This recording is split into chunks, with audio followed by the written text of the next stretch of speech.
Hello guys, তোমরা সবাই কেমন আছো? আশা করি সবাই ভালো আছো। তো আজকের ভিডিওটা নিয়ে এসেছি এমন যে আমাদের টুর্নামেন্ট হওয়ার কথা ছিল। আমাদের টুর্নামেন্টের সময় রেজিস্ট্রেশন সময় দিয়েছিল 22 থেকে 24 জানুয়ারি পর্যন্ত।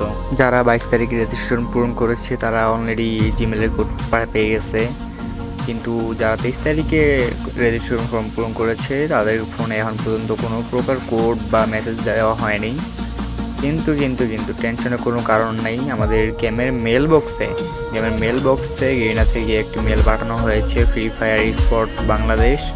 আপনারা দেখতে পারেন ফ্রি ফায়ার স্পোর্টস বাংলাদেশ একটি মেল পাঠানো হয়েছে। এখানে তাদের ফেসবুক, ইনস্টাগ্রাম, টিকটক, ইউটিউব সব কিছু লিঙ্ক দেওয়া আছে। এখান থেকে আপনারা তাদের সাথে যোগাযোগ করতে পারবেন।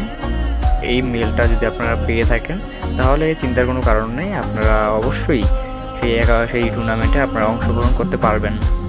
আর আপনাদের কোডটা পেতে কিছুদিন সময় লাগবে। আচ্ছা, তাহলে আসি। আপনারা সবাই সাপোর্ট করবেন, পাশে থাকবেন, আমার ইউটিউব চ্যানেলটা সাবস্ক্রাইব করে রাখবেন। ধন্যবাদ। তো বাই।